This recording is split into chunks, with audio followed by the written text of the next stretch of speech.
الحمد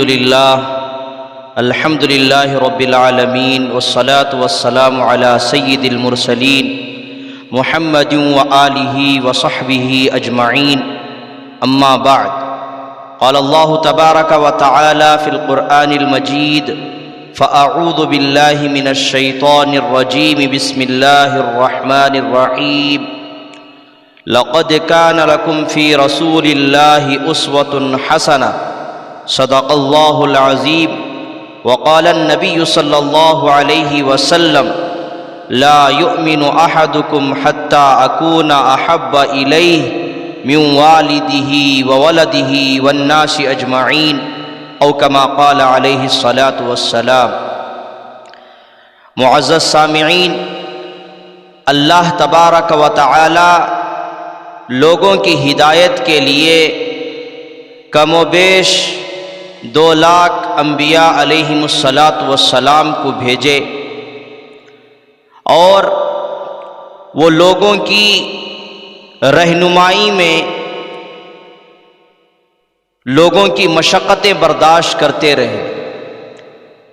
جب بھی وہ لوگوں کو اللہ کی طرف بلاتے تو لوگ ان کو تکلیفیں دیتے، ان کو برا بھلا کہتے، لیکن وہ صبر کرتے اور اللہ کے حکم پر ثابت قدم رہتے۔ یہ سلسلہ چلتا رہا، آخر میں اللہ کے محبوب حضرت محمد صلی اللہ علیہ وسلم دنیا میں تشریف لائے۔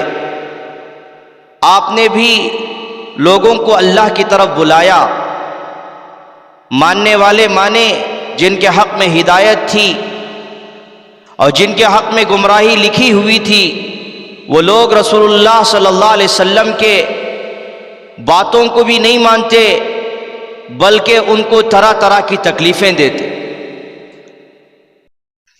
اللہ کے نبی صلی اللہ علیہ وسلم خود یہ ارشاد فرماتے ہیں کہ جتنی تکلیفیں مجھے دی گئی کسی اور نبی کو نہیں دی گئی۔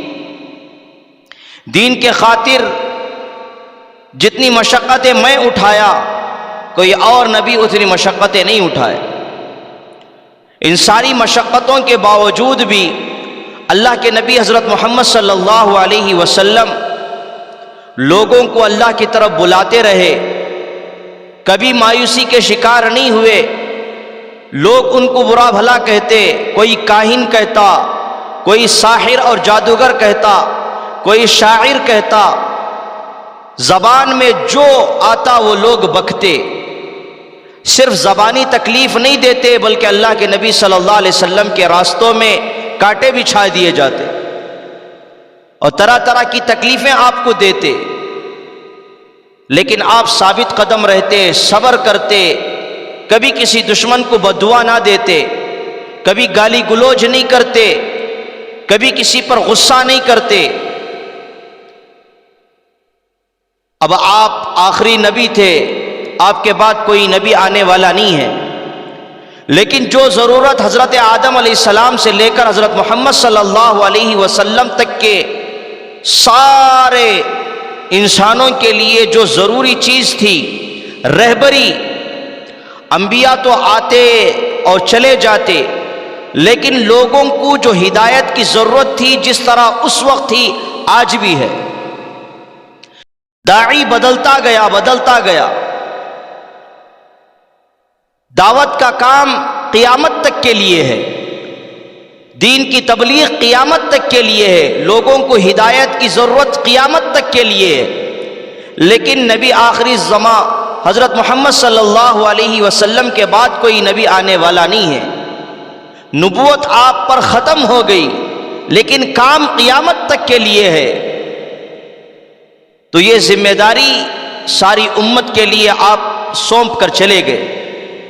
پیغام یہ دینا ہے کہ نبوت کا کام جو بھی کرتا ہے، جس طرح نبیوں پر حالات آتے تھے، اس طرح اس کی جھلک تھوڑی سی دین کا کام کرنے والوں پر بھی آئے گی۔ نبی اور انبیاء علیہ السلام کی جو سنت تبلیغ ہے، جو دعوت ہے، دین کا کام کرنا ہے، تو اس پر حالات آئیں گے۔ تو ہم کو نبیوں کو دیکھنا ہے کہ وہ کیسے ثابت قدم رہتے تھے، کیسے صبر سے، حسن اخلاق سے لوگوں کو اللہ کی طرف بلاتے تھے۔ طائف کا سفر جو انتہائی غمناک، جس میں نبی صلی اللہ علیہ وسلم کو بہت ہی زیادہ آپ کا دل دکھا دینے والا واقعہ طائف کا۔ آپ چونکہ مکے میں دین کی دعوت دیتے تھے، لوگوں کو بلاتے تھے اللہ کی طرف، ماننے والے مان گئے اور صحابہ بن گئے، لیکن خود آپ کے خاندان کے کئی افراد آپ کے جانی دشمن بن گئے تھے، آپ کے دین کے کام میں رکاوٹ ڈالتے تھے۔ اللہ کے حکم سے طائف پہنچے اس امید کے ساتھ کہ مکے والے تو نہیں مان رہے، کم سے کم طائف والے مان لیں گے میری بات۔ تو اللہ کے نبی صلی اللہ علیہ وسلم مکے کے 3 بڑے سرداروں سے ملاقات کیے اور بڑے ادب کے ساتھ، بڑے احترام کے ساتھ، ان کو بڑی عزت دے کر آپ نے ان کو دین کی طرف بلایا۔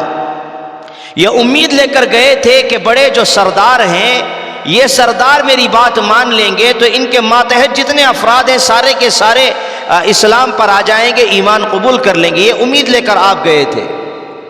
جا کر ساری بات آپ نے ان کو بتائی، ان کے سامنے رکھی، لیکن ان سرداروں کے دلوں میں مہر لگ چکا تھا۔ وہ کیسے اللہ کے نبی صلی اللہ علیہ وسلم کی بات مانتے؟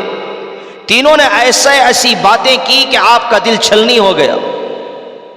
ایک نے کہا کہ فوراً چلے جاؤ، مجھے تم سے بات کرنا نہیں ہے۔ دوسرے سردار نے کہا کہ اگر تم واقعی سچے ہو تو تب بھی مجھے پریشانی ہوگی کہ اگر میں تمہاری بات کا انکار کروں گا تو میرے اوپر عذاب آئے گا، اگر تم جھوٹے ہو تو میں جھوٹوں کے منہ نہیں لگتا، نعوذ باللہ۔ تیسرے نے کہا کہ اللہ کو تمہارے علاوہ کوئی نبی نہیں ملا جس کو نبوت اللہ نے دیا ہے؟ طنز کی شکل میں اس نے جواب دیا اور کہا کہ مکہ اور طائف میں کئی بڑے بڑے سردار ہیں، ان میں سے کسی ایک کو اللہ نبی بنا دیتا، تمہیں کو بنانا تھا۔ تو اللہ کے نبی صلی اللہ علیہ وسلم وہاں سے نکلے بڑے غمزدہ ہو کر، امیدوں پر پانی پھر گیا۔ وہاں سے نکلے تو یہ صرف تانے مار کر نہیں بھیجے اللہ کے نبی صلی اللہ علیہ وسلم، جیسے آپ وہاں سے نکلے ہیں پیچھے آؤ باش شریر لڑکوں کو پیچھے لگا دیا اور ان سے یہ کہا گیا تھا کہ ان کو پتھروں کے ذریعے سے تکلیف پہنچاؤ۔ کتابوں میں لکھا ہے کہ نبی صلی اللہ علیہ وسلم جب نکلے ہیں وہاں سے تو آؤ باش شریر لڑکوں نے آپ پر اتنے پتھر برسائے کہ آپ لہو لہان ہو گئے۔ جوتا مبارک پاؤں سے نکالنا مشکل ہو گیا تھا، چونکہ وہ جسم سے خون بہ کر وہ جوتوں پر پہنچ گیا تھا۔ یہ منظر دیکھ کر فرشتے بہت غضبناک ہو گئے، آسمان لرز گیا۔ فرشتوں نے عرض کیا اللہ سے کہ اللہ یہ تیرے محبوب کے ساتھ کیا ہو رہا ہے، کتنی تکلیفیں وہ برداشت کریں گے؟ اے اللہ ہم کو دیکھنے نہیں ہو رہا، اے اللہ جو تو ہم کو طاقت دیا ہے یہ کس دن کے لیے دیا ہے؟ اجازت دے دے جو طائف کے آس پاس میں جو پہاڑ ہے ہم ایسا خطرناک پہاڑوں کو ملائیں گے کہ طائف کے ظالم سارے کے سارے پس جائیں گے۔ اجازت مانگے، کیسا خطرناک منظر ہوگا اس واقعے کا۔ آج کل ہمارے یہاں لنچنگ ہوتی ہے کسی مسلمان پر یا کسی اور مظلوم طبقے پر، تو بڑا دیکھ کر دکھ ہوتا ہے، درد ہوتا ہے اور ظالمین پر بڑا غصہ آتا ہے، لیکن یہ جو لنچنگ ہوئی یہ بہت بڑی ماب لنچنگ ہے جو رسول اللہ صلی اللہ علیہ وسلم کے ساتھ ہوئی۔ آپ ان کے حق کے لیے گئے تھے تاکہ ان کو سمجھائیں، خیر خواہ بن کر گئے تھے، لیکن ظالمین نے ان کے اوپر اتنا ظلم کیا کہ بہت ہی آپ کے جسم سے خون بہنے لگا، آپ کو بڑی تکلیف ہوئی۔